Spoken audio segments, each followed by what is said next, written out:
बच्चा party, welcome back to my new video on YouTube. बच्चा party, आज chapter number 10 में जो हमारा आज का नया टॉपिक है वो है गोली दर्पण द्वारा बनने वाले प्रतिबिंब की रचना। लेकिन गोली दर्पण से बनने वाले प्रतिबिंब की रचना से पहले बच्चा पार्टी, गोली दर्पण द्वारा बनने वाले प्रतिबिंब के लिए आपको किरण आरेख जानना क्या है बच्चा पार्टी, बहुत जरूरी है।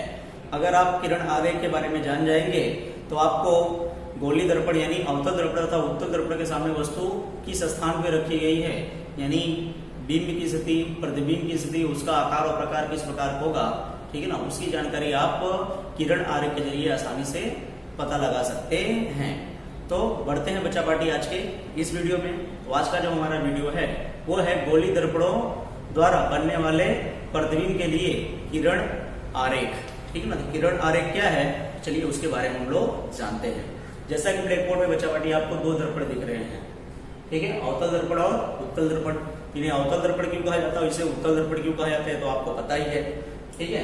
तो जिस गोली दर्पण की वक्र पृष्ठ अंदर की ओर परावर्तक हो बच्चा पार्टी, उसे क्या कहते हैं, अवतल दर्पण कहते हैं। और जिस गोली दर्पण की वक्र पृष्ठ बाहर की ओर बच्चा पार्टी क्या हो, परावर्तक हो, उसे हम क्या कहते हैं, उत्तल दर्पण कहते हैं।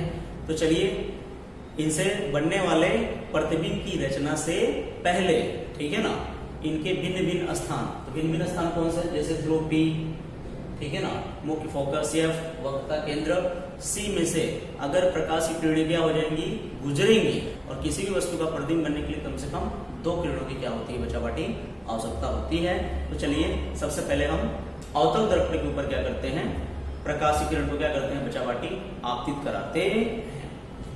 हाँ तो बच्चा पार्टी, अवतल दर्पण हम लोग इस पहले चित्र को लेते हैं, ठीक है। मान लीजिए अवतल दर्पण के सामने कोई वस्तु कहाँ पे है, अनंत दूरी पे रखी गई। कहाँ पे रखी गई बच्चा पार्टी, अनंत दूरी से। तो अनंत दूरी से जो भी प्रकाशित किरणें आएंगी बच्चा पार्टी क्या आती है, मुख्य अक्ष के समांतर आती है, हमको पता है, ठीक है। तो मान लीजिए अवतल दर्पण के मुख्य अक्ष के समांतर जो प्रकाशित किरण क्या होगी, आपतित होगी, ठीक है। जो भी प्रकाशित किरण क्या होगी बच्चा पार्टी, आपतित होगी। वह इस दर्पण से परावर्तित होने के बाद बच्चा पार्टी कहां से जाएगी, तो ये मुख्य फोकस में से जाती है। अवतल दर्पण के मुख्य फोकस में से क्या होती है, जाती है। यानी अवतल दर्पण के मुख्य अक्ष के समांतर जो प्रकाशित किरण दर्पण के ऊपर आपतित होती है, दर्पण से परावर्तित होने के बाद वो कहां से गुजरती है, तो वह मुख्य फोकस में से क्या होती है, गुजरती है। ठीक बच्चा पार्टी, अब हम समझते हैं कि उत्तल दर्पण के मुख्य अक्ष के समांतर यदि प्रकाश किरण क्या होती है, दर्पण पर आपतित होती है तो क्या होगा, ठीक है। तो उत्तल दर्पण के मुख्य अक्ष के समांतर बच्चा पार्टी जो भी प्रकाश किरण क्या होगी, दर्पण के ऊपर क्या होगी, आपतित होगी, ठीक है ना। तो आपतित होने के बाद ये किरण क्या होगी, यहाँ से परावर्तित होती है बच्चा पार्टी, क्या होगी, परावर्तित होगी।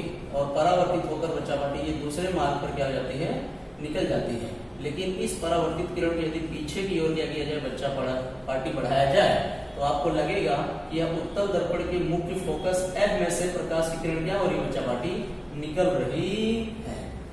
यानी बच्चा पार्टी अवतल दर्पण के मुख्य अक्ष के समांतर जो प्रकाश की किरण आपतित होती है, वह अवतल दर्पण के मुख्य फोकस F में से गुजरती है परावर्तित होकर, जबकि उत्तल दर्पण के मुख्य अक्ष के समांतर आपतित होने वाले प्रकाश की किरण परावर्तित होने के पश्चात, यानी परावर्तित होने के बाद उत्तल दर्पण की मुख्य फोकस F में से निकल रही हो, ऐसा आभास होता है। ठीक है बच्चा पार्टी, इसलिए याद रखना अवतल दर्पण से मोस्ट ऑफली ज्यादातर क्या होता है, वास्तविक और उल्टा प्रतिबिंब बनता है। और उत्तल दर्पण से जो प्रतिबिंब प्राप्त होता है बच्चा पार्टी, वो कैसा होता है, तो वो आभासी और सीधा होता है। ज्यादातर इसमें भी आभासी और सीधा प्रतिबिंब बनता है, ठीक है ना। तो कैसे बनता है, उसके लिए क्या शर्तें होनी चाहिए, इसका हम लोग जिक्र अपने आने वाले वीडियो में करेंगे। ओके बच्चा पार्टी, पहला फिगर आपको, पहला चित्र दोनों में आपको समझ में आ गया होगा। तो चलते हैं दूसरे पॉइंट के ऊपर, यानी इस दूसरे डायग्राम में। तो दूसरे डायग्राम में क्या होगा बच्चा पार्टी, मान लीजिए क्या है, अवतल दर्पण तो है ही, ठीक ना। तो मान लीजिए अवतल दर्पण पर मुख्य फोकस F में से कोई प्रकाश किरण क्या हो रही है, गुजर रही है।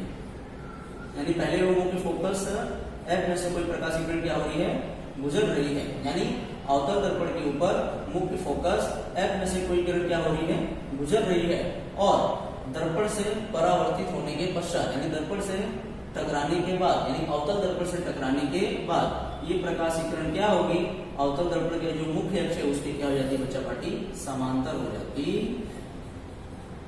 यानी अवतल दर्पण के मुख्य फोकस में से गुजरने वाली प्रकाश की किरण अवतल दर्पण से परावर्तन के पश्चात क्या होती है, मुख्य अक्ष की क्या हो जाती है, समांतर हो जाती है। इसका ठीक विपरीत है। ठीक है, ऊपर क्या हो रहा था, अवतल दर्पण के मुख्य अक्ष के समांतर जो प्रकाशीय किरण गुजर रही थी वो परावर्तित होने के बाद मुख्य फोकस F में से गुजर रही थी, और बचा पार्टी जो पहले मुख्य फोकस F में से गुजरेगी अवतल दर्पण के, वो दर्पण से परावर्तित होने के बाद मुख्य अक्ष की क्या हो जाती है, समांतर हो जाती है। तो देखते हैं उत्तल दर्पण में क्या होता है बच्चा पार्टी। तो उत्तल दर्पण के, ठीक है, मुख्य फोकस F की ओर जाने वाली प्रकाश की किरण, ठीक है, अवतल दर्पण के मुख्य फोकस F की ओर जाने वाली प्रकाश की किरण, ठीक है, ये कहां पे जा रही है बच्चा पार्टी, मुख्य फोकस F की ओर। उत्तल दर्पण के मुख्य फोकस F की ओर जाने वाली प्रकाश की किरण दर्पण से टकराने के बाद यानी परावर्तित होकर बच्चा पार्टी ये मुख्य अक्ष के क्या हो जाती है, समांतर हो जाती।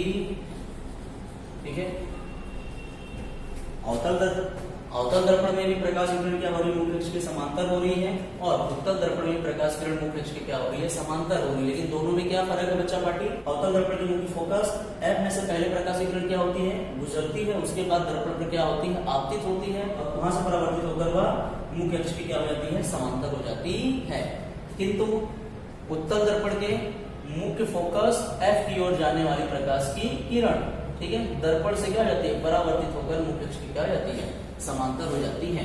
यानी वो मुख्य फोकस तक पहुंचती नहीं है, उससे पहले ही वह दर्पण से टकराती है, और टकरा कर क्या हो जाती है, मुख्य अक्ष के समांतर आ जाती है, यानी हो जाती है। ओके बच्चा पार्टी, अब चलते हैं तीसरे डायग्राम के ऊपर, तीसरे चित्र के ऊपर। ठीक है, यदि बच्चा पार्टी प्रकाश की किरण वक्रता केंद्र C में से, कहां से बच्चा पार्टी, यदि प्रकाश की किरण वक्रता केंद्र C में से क्या हो, अवतल दर्पण के ऊपर क्या हो, आपतित हो, तो क्या होगा बच्चा पार्टी, तो कुछ नहीं, यह दर्पण से टकराने के बाद यानी परावर्तित होकर बच्चा पार्टी उसी मार्ग पर वापस लौट आती। यानी अवतल दर्पण के वक्रता केंद्र C में से गुजरने वाली प्रकाश की किरण दर्पण से यानी अवतल दर्पण से टकराने के बाद परावर्तित होने के बाद उसी मार्ग पर क्या जाती है, वापस लौट जाती है। और यही घटना बच्चा पार्टी उत्तल दर्पण में भी होता है। उत्तल दर्पण में क्या होता है, तो बच्चा पार्टी उत्तल दर्पण के वक्रता केंद्र C की ओर, ठीक है, उत्तल दर्पण के वक्रता केंद्र C की ओर जाने वाली प्रकाश की किरण, उत्तल दर्पण के वक्रता केंद्र C की ओर जाने वाली प्रकाश की किरण दर्पण से टकराने के बाद, यानी ये भी यहाँ पर C तक पहुंचती नहीं, लेकिन उस ओर जा रही होती है, ठीक है ना, उसी बीच उत्तल दर्पण से वह टकरा जाती है, और टकराने के बाद वो प्रकाश की किरण उसी मार्ग पर वापस लौट जाती है। ठीक है बच्चा पार्टी, यही तो यानी अवतल दर्पण हो या फिर उत्तल दर्पण हो, सिर्फ फर्क क्या है, अवतल दर्पण होगा तो वक्रता केंद्र C में से गुजरने वाली प्रकाश की किरण अवतल दर्पण से टकराने के बाद उसी मार्ग पर क्या जाती है, वापस लौट जाती है।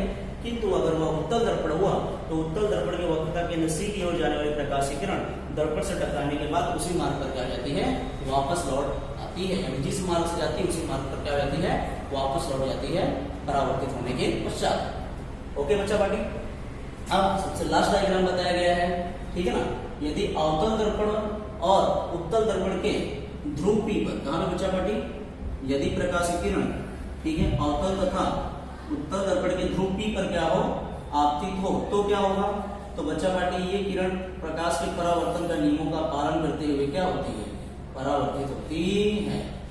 तो परावर्तन का नियम क्या था बच्चा पार्टी, आपको पता है, पहला नियम आपतन कोण थीटा I और परावर्तन कोण R दोनों आपस में कैसे होते हैं, समान होते हैं। आपतित किरण, परावर्तित किरण तथा आपतन बिंदु पर खींचा गया विलंब तीनों एक ही समतल में आए हुए होते हैं। यानी अवतल दर्पण के ध्रुव P पर आपतित होने वाली प्रकाश की किरण परावर्तन के नियमों का पालन करते हुए क्या होती है, परावर्तित होती है, निश्चित कोण बनाते हुए। तो सेम टू सेम बच्चा पार्टी ये घटना उत्तल दर्पण में भी होती है। तो उत्तल दर्पण के ध्रुव P पर, उत्तल दर्पण के ध्रुव P पर भी आपतित होने वाली प्रकाश की किरण परावर्तन का नियमों का पालन करते हुए क्या होता है, निश्चित कोण बनाते हुए परावर्तित होता है। यानी थीटा आई और थीटा आर। ठीक है, आपतन कोण परावर्तन कोण दोनों आपस में क्या होते हैं, समान होते हैं। इसके अलावा बच्चा पार्टी आपको पता ही है आपतित किरण, ठीक है, उसके बाद ये परावर्तित किरण, ठीक है, आपतित किरण, परावर्तित किरण तथा आपतन बिंदु पर खींचा गया विलंब, तीनों एक ही समतल में आए हुए होते हैं। यानी परावर्तन के नियमों का क्या होता है बच्चा पार्टी, पालन होता है। आशा करता हूं आपको समझ में आ गया होगा। ठीक है, सिर्फ आपको यही याद रखना बच्चा पार्टी, अवतल दर्पण के मुख्य अक्ष के समांतर जो प्रकाश की किरण आपतित होगी, ठीक है ना, वह परावर्तित होकर मुख्य फोकस F में से गुजरती है, जबकि उत्तल दर्पण के मुख्य अक्ष के समांतर आपतित होने वाली प्रकाश की किरण परावर्तित होने के पश्चात यानी बाद वह उत्तल दर्पण के मुख्य फोकस में से निकलती हुई आती हुई क्या होती प्रतीत होती है। दूसरा हमने क्या पढ़ा कि अवतल दर्पण के मुख्य फोकस F में से गुजरने वाली प्रकाश की किरण दर्पण से परावर्तित होकर मुख्य अक्ष के क्या हो जाती है, समांतर हो जाती है। उत्तल दर्पण के मुख्य अक्ष के समांतर होती है, लेकिन क्या बच्चा पार्टी फर्क क्या है कि यहाँ पर उत्तल दर्पण के मुख्य फोकस F की ओर जाने वाली प्रकाश की किरण दर्पण से टकरा कर मुख्य अक्ष के क्या हो जाती है, समांतर हो जाती है। तीसरा टॉपिक बच्चा पार्टी कि अवतल दर्पण की वक्रता के अंदर C में से गुजरने वाली प्रकाश की किरण दर्पण से टकराने के पश्चात यानी परावर्तित होने के पश्चात उसी मार्ग पर वापस लौट जाती है, और उत्तल दर्पण के वक्रता के अंदर C की ओर जाने वाली प्रकाश की किरण दर्पण से टकराकर उसी मार्ग पर वापस लौट जाती है। और चौथा जो किरण आरेख बच्चा पार्टी दोनों में क्या है, कॉमन है कि अवतल दर्पण हो कि उत्तल दर्पण हो, ठीक है ना, उसके ध्रुव P पर आपतित होने वाली प्रकाश की किरण परावर्तन के नियमों का पालन करते हुए निश्चित कोण बनाते हुए क्या होती है, परावर्तित होती है। ओके बच्चा पार्टी, आशा करता हूँ आपको ये टॉपिक समझ में आ गया होगा। ठीक है, तो अब हम लोग चलते हैं अपने अगले टॉपिक के ऊपर, जो है गोलीय दर्पणों के द्वारा बनने वाला प्रतिबिंब। यानी पहले हम अवतल दर्पण के द्वारा बनने वाले प्रतिबिंब के बारे में पढ़ेंगे, फिर उत्तल दर्पण के द्वारा बनने वाले प्रतिबिंब के बारे में क्या करेंगे, पढ़ेंगे। ओके बच्चा पार्टी, और अभी मैं आप लोगों को रिक्वेस्ट कर रहा हूँ, अगर अभी भी आप लोगों ने मेरे चैनल को सब्सक्राइब नहीं किया है तो आप लोग मेरे चैनल को सब्सक्राइब कर लें, ताकि मेरे आने वाले वीडियो के सभी नोटिफिकेशन आप सब तक क्या हो सके, पहुंच सके, और साथ ही साथ प्रेस बेल आइकॉन बटन। और वीडियो अगर अच्छा लगा हो बच्चा पार्टी तो लाइक करना ना भूलें। Thank you.